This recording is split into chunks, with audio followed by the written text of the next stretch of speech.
Hello friends, welcome back to Tejas commerce classes. एक बार फिर मेरे इस प्लेटफॉर्म पे आप सभी का स्वागत है। इस वीडियो को बनाने का जस्ट एक मकसद ये था कि आप लोगों को कोल इंडिया के कोर्स के बारे में मैं बताऊं और आपको कुछ ये बताऊं कि इस कोर्स को कैसे पढ़ना है, कैसे इसको स्टार्ट करना है आप लोग अगर बाय कर रहे हैं तो, और कैसे आप इस कोर्स के माध्यम से अपनी जो ये कोल इंडिया की जो जर्नी है उसको क्रैक कर सकते हैं। ये जो है ये कोल इंडिया के लिए ही एप्लीकेबल नहीं है, ये सभी एग्ज़ाम्स के लिए एप्लीकेबल है जिस भी कोर्स के माध्यम से आप तैयारी कर रहे हैं। मेरा जस्ट कंसर्न इतना सा है कि लोग मैसेज करते हैं, टेक्स्ट मैसेज करते हैं और ये पूछते हैं कि सर कोर्स तो ले लिया लेकिन अब स्टार्ट मैं कैसे करूं। और इस जो जिन्होंने अभी ये कोर्स नहीं लिया है तो उनको भी मैं ये बताऊंगा कि इस कोर्स में आपको क्या क्या मिलेगा और ये कोर्स आपके लिए क्या बेनिफिशियल है। मैं ये नहीं कहता कि मेरा कोर्स ही जो है वो सुपीरियर है। आपके पास में जहाँ से भी आप पढ़ रहे हैं, जो भी मटेरियल आपके पास है वो भी बहुत अच्छा है। मैं ये नहीं कहता कि जो मेरे पास है वही बेस्ट है, उसके अलावा सारी दुनिया में है वो सब बेकार है। नहीं, बिल्कुल नहीं, मैं इस थ्योरी पे बिल्कुल विश्वास नहीं करता। और मेरा इस प्लेटफॉर्म बनाने का मकसद भी सिर्फ यही था कि आप लोगों को मेरी जर्नी के माध्यम से और मैंने जो एक्सपीरियंस जो गेन किया है उसके माध्यम से मैं आप लोगों की ये हेल्प कर सकूं कि आफ्टर बिकमिंग चार्टर्ड अकाउंटेंट जो लोगों को जो प्रॉब्लम्स फेस होती हैं गवर्नमेंट एग्जाम्स के क्रैक करने के बारे में, उनको ये नहीं पता होता है कि क्या पढ़ना है, क्या छोड़ना है, कैसे पढ़ना है।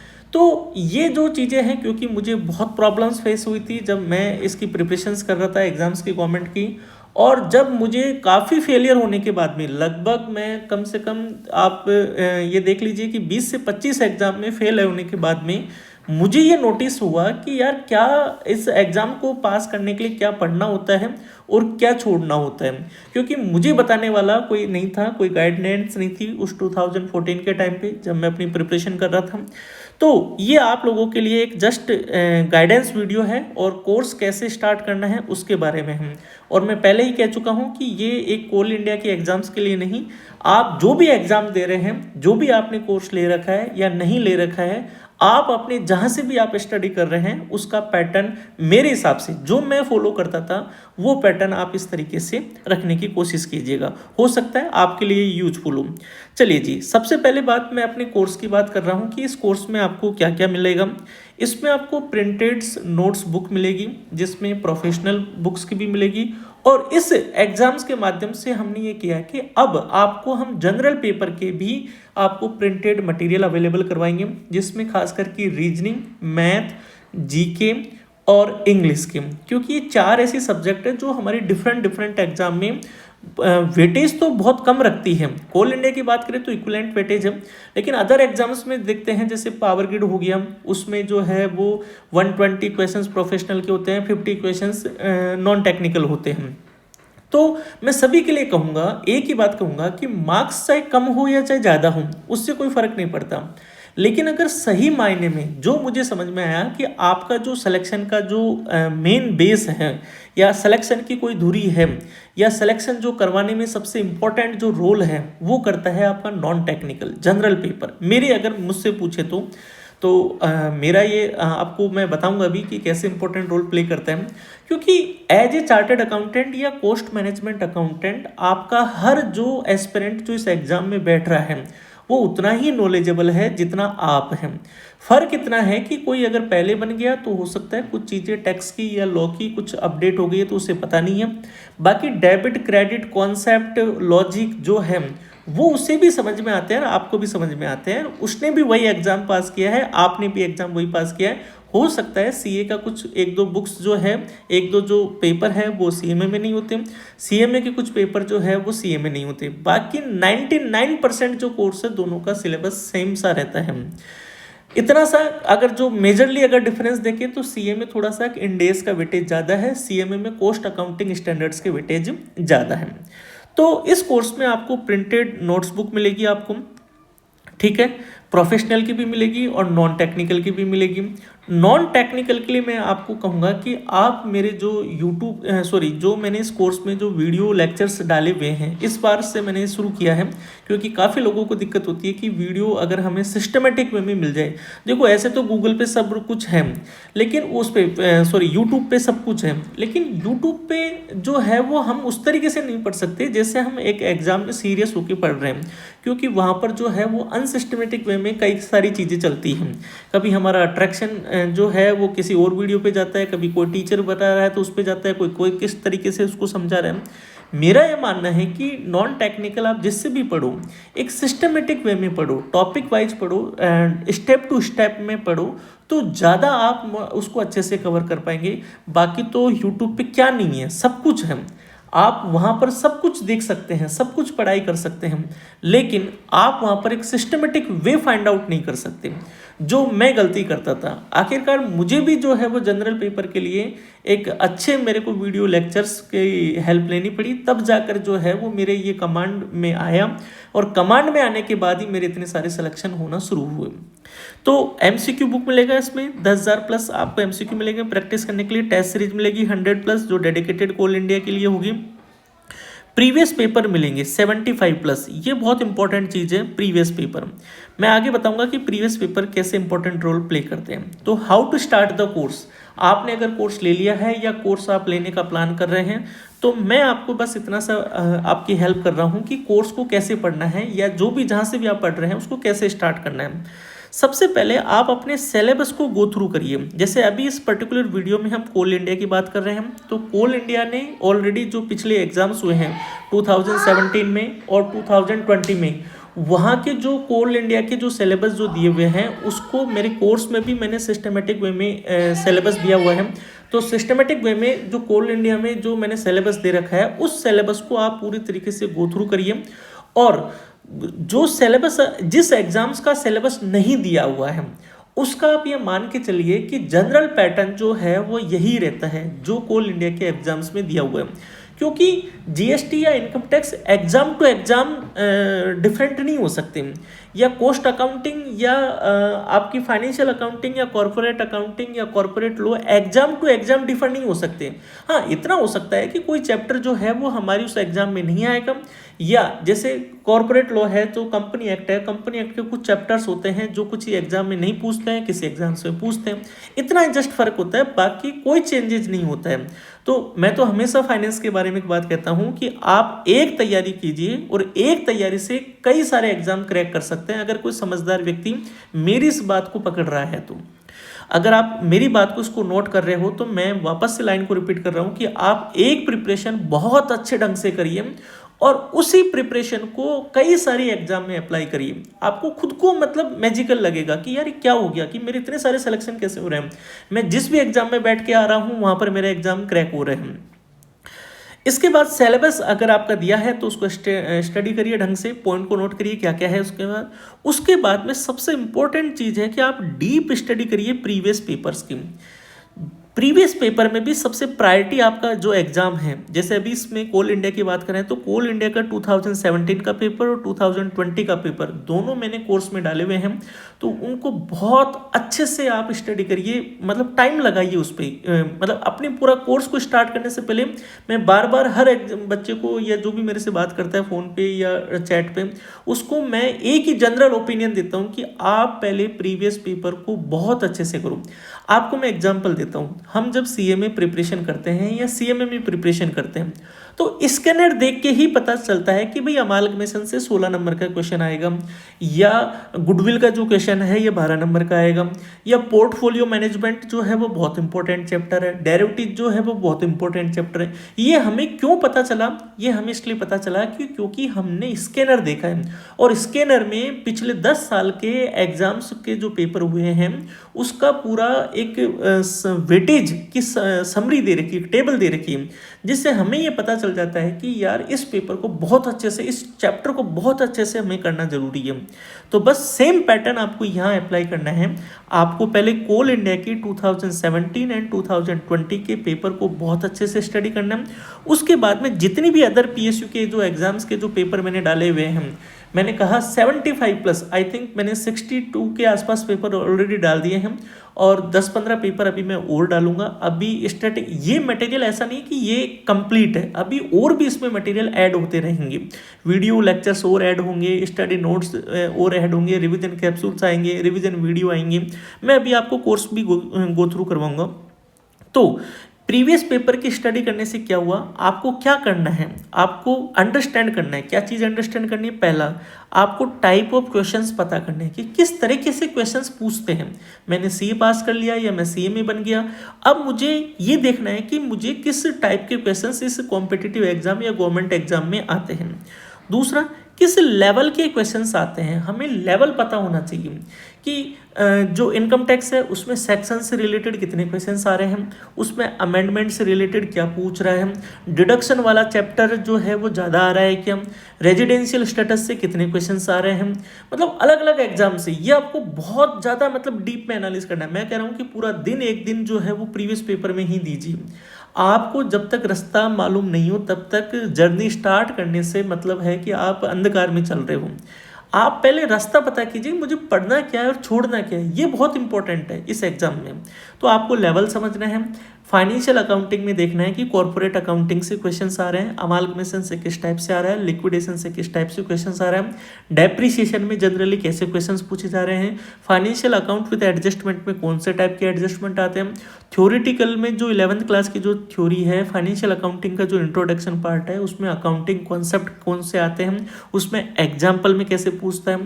कॉस्ट अकाउंटिंग में देखना है कि मटेरियल जो है उससे क्या प्रैक्टिकल इकोनॉमिक ऑर्डर क्वांटिटी का क्वेश्चन आ रहा है, या स्टैंडर्ड कोस्टिंग से जो है वो वेरिएंस के कौन से वेरिएंस के क्वेश्चंस ज़्यादा पूछ रहा है, मटेरियल का वेरिएंस ज़्यादा आ रहा है, लेबर वाला आ रहा है, ओवरहेड वाले आ रहे हैं, प्रोसेस कोस्टिंग में या कॉन्ट्रैक्ट कोस्टिंग में प्रॉफिट की कैलकुलेशन से रिलेटेड क्वेश्चंस आ रहे हैं या थ्योरेटिकल क्वेश्चंस आ रहे हैं।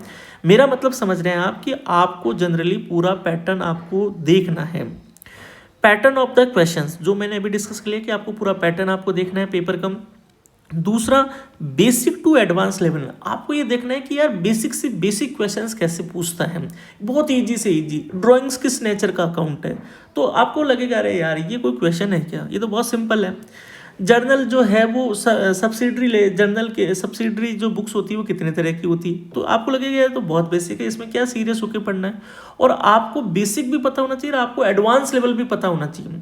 जैसे एक एग्जाम था, मैं जस्ट देखे आया था, तो उसमें था कि स्टैंडर्ड कोस्टिंग का क्वेश्चन था कि इस तरीके के जो स्टैंडर्ड्स होते हैं उसमें कौन सा बेस्ट स्टैंडर्ड होता है जो मैनेजमेंट को चूज करना चाहिए। तो मुझे लगा यार मैं तो आज तक यही पढ़ता था कि स्टैंडर्ड कोस्टिंग में मटेरियल वेरिएंस, लेबर वेरिएंस और ओवरहेड वेरिएंस, लेकिन ये तो थ्योरेटिकल में इतना डीप क्वेश्चंस था। तो आपको अपना एडवांस लेवल भी पता होना चाहिए कि यार कहाँ तक कितना किस लेवल के क्वेश्चंस पूछ सकता है, दोनों चीज़ें क्लियर होनी चाहिए। दूसरा, अंडरस्टैंड व्हाट टू लेफ्ट, आपको पूरा प्रीवियस पेपर का जो निचोड़ है, स्टडी है, जो एनालिसिस है, वो आपको ये बताएगा कि मुझे क्या छोड़ना है। ये बहुत इंपॉर्टेंट है क्योंकि देखो पढ़ने के लिए तो सीए का स्टडी मटेरियल भी बहुत शानदार है, क्योंकि वो तो गीता महाभारत है, उससे तो टक्कर कोई ले भी नहीं सकता है, क्योंकि उसी की वजह से तो हम आज यहाँ पर है। आप और मैं अगर कुछ डिस्कस कर रहे हैं तो उस सीए इंस्टीट्यूट की वजह से ही डिस्कस कर पा रहे हैं। तो मैं कहता हूँ कि सीए की बुक्स बहुत ज़्यादा बेस्ट है, लेकिन हमें वहाँ पर ये अंडरस्टैंड नहीं है कि मुझे कॉम्पिटिटिव एग्जाम के हिसाब से क्या छोड़ना है, क्योंकि वो जो बुक्स बनी है, वो जो स्टडी मटेरियल बना है, वो बना है सब्जेक्टिव एग्जाम्स के लिए, जबकि मैं यहाँ जो पेपर दे रहा हूँ, मैं दे रहा हूँ ऑब्जेक्टिव लेवल का, जहाँ पर एक सिंगल लाइन में से भी एमसीक्यू बन सकता है, बहुत टफ भी बन सकता है, बहुत बेसिक भी बन सकता है और मिडिल लेवल का क्वेश्चन भी बन सकता है। इसके बाद आता है कि आपको जब पेपर पैटर्न समझ लिया, अब आपको स्टडी चालू करनी है। आपको अपने प्रिंटेड नोट्स जो है उससे 2 बार आपको मेजरली नोट्स पर पढ़ने हैं, 2 बार इसलिए फर्स्ट टाइम जो स्टडी है वो थोड़ी फास्ट होती है, जिसमें अपन पूरा ओवरव्यू लेते हैं कि सर के नोट्स में क्या है, क्या चीज़ है, क्या नहीं है, मुझे और कहाँ से क्या कवर करना है, एमसीक्यू बुक में क्या दे रखा है, ई बुक्स में क्या दे रखा है, ठीक है। तो प्रिंटेड जो नोट्स है उसकी बहुत अच्छे से स्टडी कर दी है। सेकंड स्टडी जो होती है, जो उसमें अपन हाईलाइट करते हैं, मार्क्स करते हैं, बुलेट पॉइंट लगाते हैं, तो ये हमारा पढ़ने का तरीका होना चाहिए कि सबसे पहले हम पेपर को, पैटर्न को समझे, सिलेबस को देखिए, फिर हम प्रिंटेड नोट्स पे हैं। उसके बाद में जनरल पेपर के लिए वीडियो लेक्चर्स देखें। मैं प्रोफेशनल पेपर की इसलिए नहीं कह रहा क्योंकि आप और मैं दोनों ही वो हैं जिन्होंने इनकम टैक्स भी पढ़ा है, कोस्टिंग भी पढ़ी है, एफएम भी पढ़ा है। अगर कोई स्टूडेंट अगर प्रोफेशनल सब्जेक्ट की वीडियो लेक्चर्स दे रखा है, अगर वो रिसेंटली क्वालिफाइड हुआ है, तो इसका मतलब है कि जस्ट वो टाइम वेस्ट कर रहे हैं और कुछ नहीं कर रहा। आपको जो वीडियो लेक्चर्स देखने हैं वो जनरल पेपर के देखने हैं। आपको जनरल पेपर की वीडियो देखने से ये समझ में आना चाहिए कि कॉन्सेप्ट क्या है, रीजनिंग में क्वेश्चंस कैसे सोल्व करते हैं, आपको परसेंटेज डिस्काउंट जो मैथ के जो क्वेश्चंस है उनके क्वेश्चंस शॉर्ट टाइम में, कम टाइम में कैसे ट्रिक के थ्रू अपन सोल्व कर सकते हैं। एक तो होता है कि मैंने आपको एक परसेंटेज का क्वेश्चन दिया और आप उसको पूरे 2 घंटे में सोल्व करके ला के दे रहे हो, और एक होता है कि मेरे को 20 सेकंड में, 15 सेकंड में उस क्वेश्चन को कैसे सोल्व करना है, उसकी ट्रिक क्या है, वो ट्रिक आपको समझना जरूरी है। और जब आप वीडियो लेक्चर्स देख रहे हैं तो कॉन्सेप्ट को एक अपने पास में एक छोटी नोटबुक रखिए और उसको नोट डाउन करिए कि इस टाइप के क्वेश्चंस का ये कॉन्सेप्ट होता है, इसको इस तरीके से सोल्व करते हैं, ये वाली शॉर्ट ट्रिक यहाँ पे लगेगी, ये वाली शॉर्ट ट्रिक आपको यहाँ पे यूज करनी है। ठीक है। और तीसरी बात जो है वो आप अपने जनरल पेपर को प्रीवियस पेपर से कोरिलेट करिए कि जो मैं पढ़ रहा हूँ कहीं गलत तो नहीं पढ़ रहा। ऐसा तो नहीं कि मैं पढ़ रहा हूँ कुछ एक एग्जाम के लिए और वहाँ एग्जाम में कुछ अलग ही लेवल आ रहा है। जनरली क्या होता है कि जो IBPS एग्जाम लेता है उसमें जनरल पेपर बहुत हाई होता है, यानी जैसे बैंक में जो होता है, बैंक में जनरल पेपर जो है उसका लेवल बहुत हाई होता है, जबकि हमारे जो प्रोफेशनल एग्जाम्स जो कंडक्ट करवाते हैं वो EDCIL एक एजेंसी है गवर्नमेंट की, वो करवाती है, उसका लेवल जो है वो उतना टफ नहीं होता है। और ये जो चीज़ है मेरे कहने से नहीं, आप प्रीवियस पेपर्स को ऑब्जर्व करिए और अपने लेवल को देखिए कि जनरल पेपर में रीजनिंग के कैसे क्वेश्चंस आ रहे हैं, इंग्लिश में ग्रामर आ रही है क्या आ रहा है, या जो जीके है उसमें करंट अफेयर्स आ रही है, या ओल्ड जीके आ रही है, डेड जीके जिसको बोलते हैं, स्टैटिक जीके जिसको बोलते हैं, वो आ रही है, वो कितनी आ रही है। तो ये चीज़ें जो है वो आपको अपने पेपर से कोरिलेट करनी होगी। तो पहले चीज़ आपको कॉन्सेप्ट समझना है वीडियो लेक्चर से, उसके बाद में कॉन्सेप्ट को नोट डाउन करना है अपने एक छोटी नोटबुक में, और तीसरी चीज़ आप अपने प्रीवियस पेपर से उसको क्या करिए, कोरिलेट करिए। क्लियर हो गया। फिफ्थ स्टेप जो है, अब आपने स्टडी कर लिया, नोट्स की, वीडियो लेक्चर्स देख लिए, अब आप MCQ बुक की प्रैक्टिस करिए। MCQ बुक जो है MCQ ई बुक्स में है, अकाउंट्स और कोस्टिंग की प्रिंटेड में भी है और बाकी भी अभी आने वाली है। तो MCQ बुक जो है उसमें जितने ज़्यादा MCQ है वो सोल्व करिए, और जहाँ पर भी आपको वो लगे कि एक ये MCQ ऐसा है जो मुझसे सॉल्व नहीं हुआ, मुझसे इसका आंसर गलत हुआ, ऐसे MCQ को एज ए 1 लाइनर फॉर्म में नोट डाउन कर लीजिए जो आपकी नॉलेज में फर्स्ट टाइम आया है।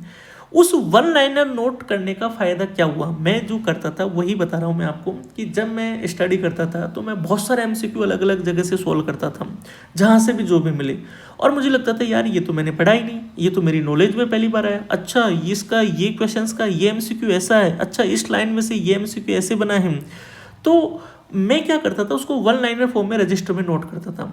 और जब मेरी प्रिपरेशन कंप्लीट हुई तो जब मैं एग्ज़ाम देने के लिए बहुत अच्छे से वेल मैनर में तैयार हुआ तो मुझे पता चला कि मेरे पास में ऐसे 1 लाइनर जो है वो लगभग 1000 जो 1 लाइनर क्वेश्चन है वो तैयार हो गए।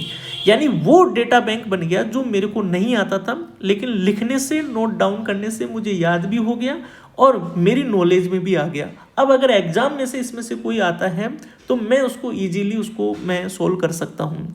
उसका मुझे इतना ज़बरदस्त फ़ायदा हुआ, मतलब मेरे लिए चमत्कारी बुक थी वो 1 लाइनर, क्योंकि जो मुझे आता है, ड्राइंग्स किस नेचर का अकाउंट है ये मेरे को भी पता है, तो उसको 1 लाइनर फॉर्म में नोट करके कोई फ़ायदा नहीं है।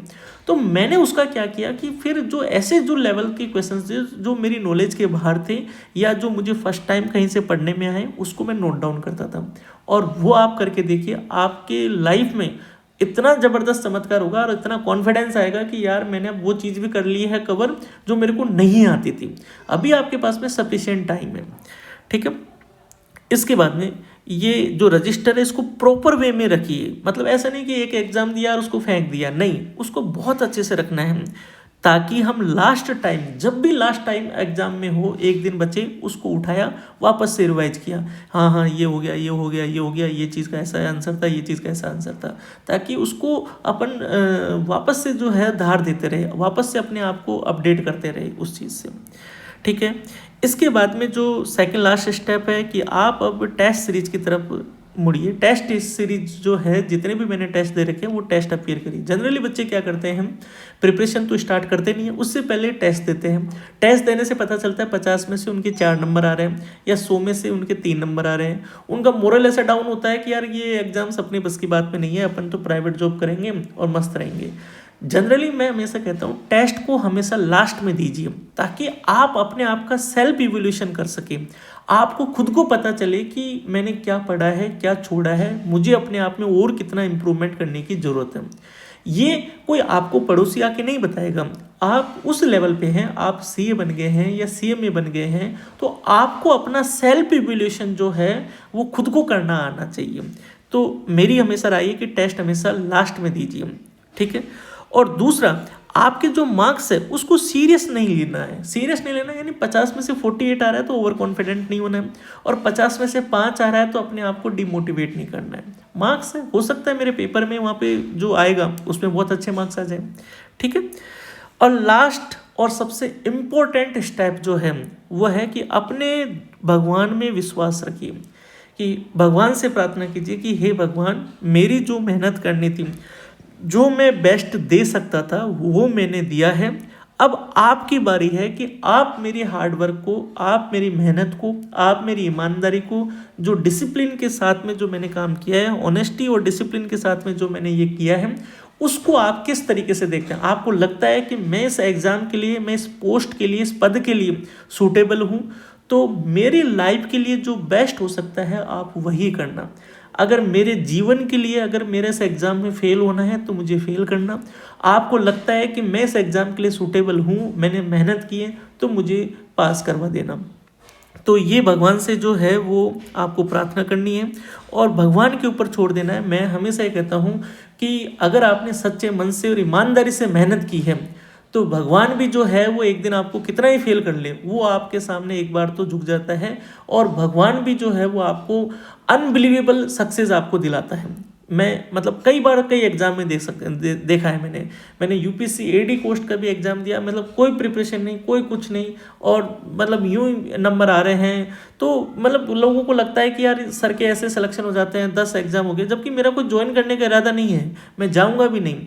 बट एक होता है, आपका कॉन्फिडेंस होता है कि यार हाँ मतलब मेरा एग्जाम क्लियर हुआ है किसी चीज़ का। तो डेफिनेटली जो ये जो ट्रिक्स है, ये टॉपिक्स है जो आपको बहुत हेल्प करेंगे। और इसके बाद में मैंने 2 छोटी छोटी बातें लिखी है। अगर आप फेल होते हैं, if you get failure in exam, अगर आप एग्जाम में फेल होते हैं, it means better more opportunities are waiting for you. आपके लिए जीवन में और अच्छी अपॉर्चुनिटीज आपका इंतजार कर रही हैं। और दूसरी सबसे इम्पॉर्टेंट बात है कि ये जो फेलियर का जो एक्सपीरियंस है, ये किसी दुकान पे या किसी मार्केट में नहीं मिलता जो आप खरीद के लेके आ जाओगे टेस्ट कर ले कि फेल होने का मज़ा कैसे होता है। भैया उसके लिए तो एग्ज़ाम देनी पड़ेगी, फॉर्म की फ़ीस देनी पड़ेगी, जाना पड़ेगा, थोड़ी तकलीफ उठानी पड़ेगी, रिजल्ट के लिए इंतज़ार करना पड़ेगा, पेशेंस रखना पड़ेगा। तो ये जो एक्सपीरियंस है ये बहुत इंपॉर्टेंट है, जो आपको आगे बढ़ाता है। आज अगर मैं आपको ये बात कह पा रहा हूँ, ये गाइड कर पा रहा हूँ, तो इसीलिए कर पा रहा हूँ कि मैं 20 से 25 एग्जाम में मैंने फेल हुआ है। मैं कभी मेरा प्री नहीं हुआ, कभी मेन में अटक गया, कभी इंटरव्यू नहीं हुआ, कभी इंटरव्यू में 2 नंबर रह गए, कभी जो रिटन एग्जाम है उसमें 8 नंबर रह गए। तो आपको ये पता चलता है कि भैया ये रास्ते तो नहीं है इस एग्ज़ाम को क्रैक करने के, आपको कुछ और चीज़ें ढूंढनी पड़ेगी। और ये जो एक्सपीरियंस है ये आपको सबसे ज़्यादा बूस्ट करता है आपको क्रैक करने के लिए एग्ज़ाम को। तो फ्रेंड्स, ये मेरा जो एक्सपीरियंस था वो मैंने आपको बताया है और आपको ये गाइड किया है कि आपका देखो मेरे से डिफरेंट भी हो सकता है कि आप अपने आपको कैसे किस तरीके से मैनेज करते हैं। आपको लगता है जी नहीं सर तो गलत बता रहे हैं, हम तो उल्टा करेंगे, पहले टेस्ट सीरीज करेंगे, पहले एमसीक्यू करेंगे, फिर हम नोट्स पढ़ेंगे। तो आपका अपना ओपिनियन है, बट मुझे जो लगता था वो मैंने आपको बताया है। और उसके बावजूद भी आपको लगता है जी सर इसमें कुछ और बता दीजिए, तो मैं ज़रूर आपके लिए लेके आऊँगा। अब मैं आपको कोर्स बता देता हूँ, जो कोर्स में जो है अपनी क्या क्या चीज़ें ऑलरेडी जो डली हुई है। आपका ये कॉल इंडिया का कोर्स है, ठीक है। ये कंटेंट है, कंटेंट में आप क्लिक करोगे तो पहला फोल्डर आपको जो है वो रिक्रूटमेंट का मिलेगा जिसमें नोटिफिकेशन है। उसके बाद में सिलेबस का है, आप जो 2020 और 2018 में सिलेबस सेम था, वो सिलेबस इसमें अभी तक 2025 का तो सिलेबस आया नहीं है, लेकिन वही सिलेबस आएगा जो पहले था।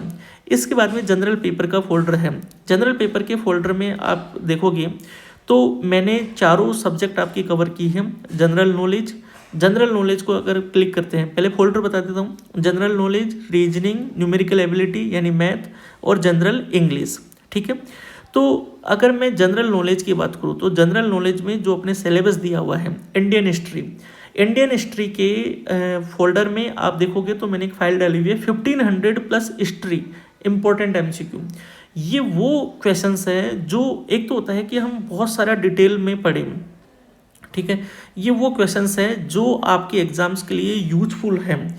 यानी आपको लगेगा कि ये जो एग्जाम्स हैं इनको पढ़ने के बाद में जो है वो आप हिस्ट्री के 2 या 3 जो क्वेश्चंस आएंगे उसको क्रैक कर सकते हैं। बहुत ही अच्छे क्वेश्चंस हैं 1500, क्योंकि देखो ये जो जनरल पेपर जो होता है, जनरल नॉलेज वाला जो पेपर होता है, इसमें जितना ज़्यादा आप एमसीक्यू पढ़ोगे उतना ज़्यादा इजी रहेगा। करंट अफेयर्स के 300 प्लस एमसीक्यू दिए हुए हैं और करंट अफेयर्स मेरा मानना है कि लास्ट 6 मंथ की आपको पढ़नी है।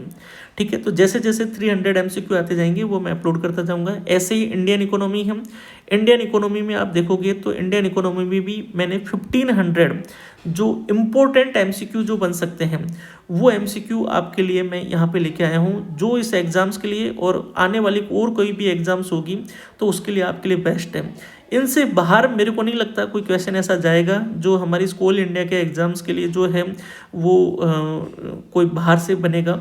बाकी इतना है कि आप इन क्वेश्चंस को करने के बाद में इतने कॉन्फिडेंट होंगे कि आप उससे रिलेटेड और भी क्वेश्चंस कर सकते हैं।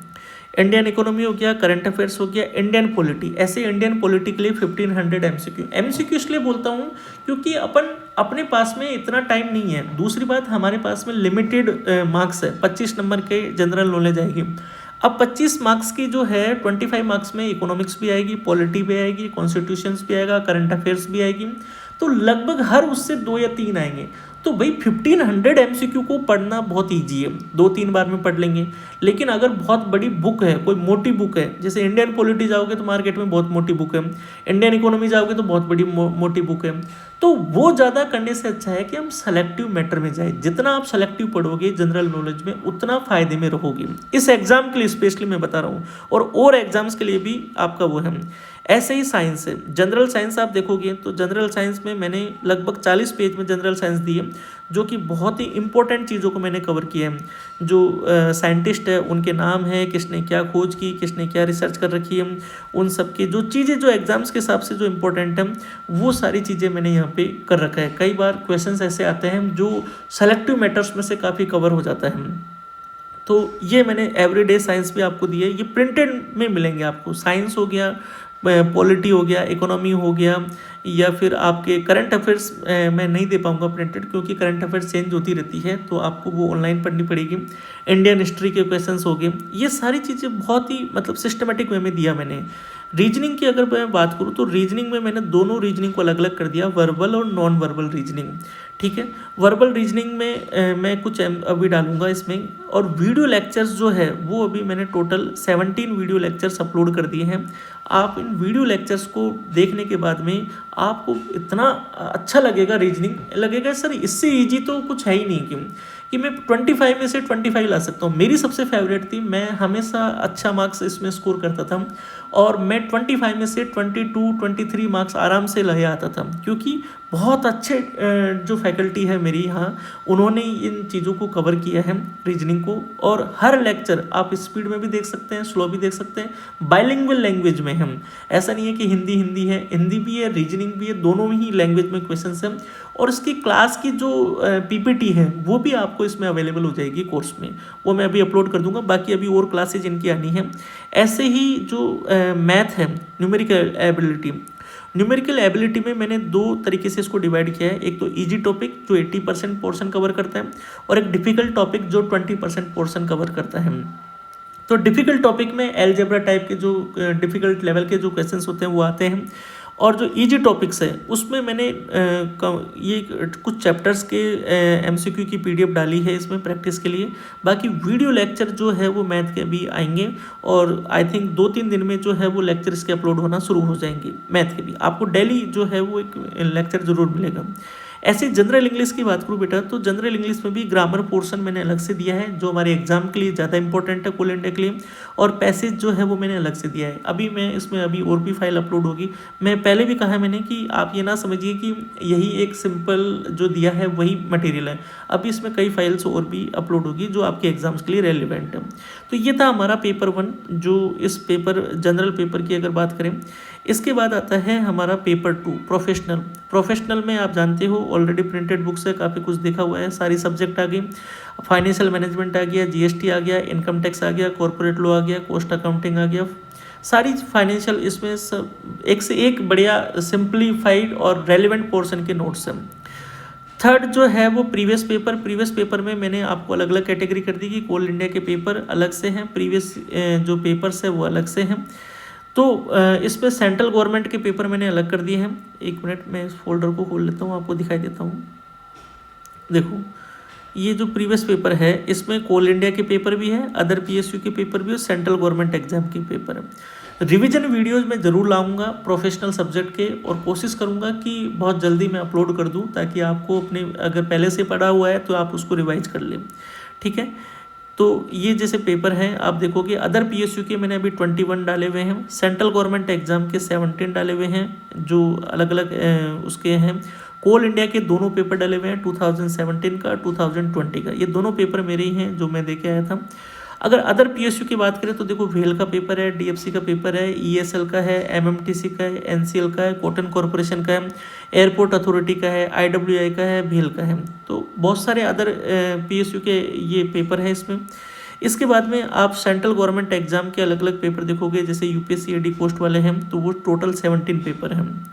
ठीक है, आप कोर्स गो थ्रू कर सकते हैं, ऐसा कुछ नहीं है कि मैं जो मुझे ही दिखेगा, आप भी मतलब लेने से पहले आराम से पूरा गो थ्रू कर सकते हैं इसको।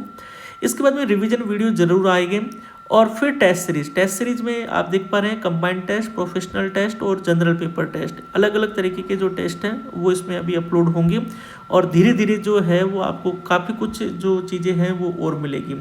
तो ये इतना सा जो है वो मेरा आप www.tejascommerceclasses के नाम से भी आप जाकर कोर्स को गो थ्रू कर सकते हैं। ठीक है, बाकी इसके अलावा आपको कोई अगर और चीज़ पूछनी है तो आप मेरे जो चैट सेक्शन है एप्लीकेशन में भी वहाँ मुझे मैसेज ड्रॉप कर सकते हैं, या व्हाट्सअप नंबर है वहाँ पे भी आप मुझे व्हाट्सअप कर सकते हैं 9119118633, इस पे आप मुझे मैसेज कर सकते हैं। हो सकता है मैं आपको रिप्लाई थोड़ा लेट करूँ क्योंकि बहुत सारे चीज़ें इन्वॉल्व रहती है मेरे साथ भी, तो बाकी मेरी टीम ज़रूर आपको कॉन्टेक्ट करेगी। बुक्स जो है ऑर्डर आप कोर्स बाय करने के बाद में आपको लगभग 5 दिन लगेंगे, 5 दिन में आपको ऑटोमेटिक ट्रैकिंग नंबर आपको मिल जाएगा, और प्राइवेट कोरियर से बुक्स डीटीडीसी के माध्यम से आपको डिलीवर हो जाएगी।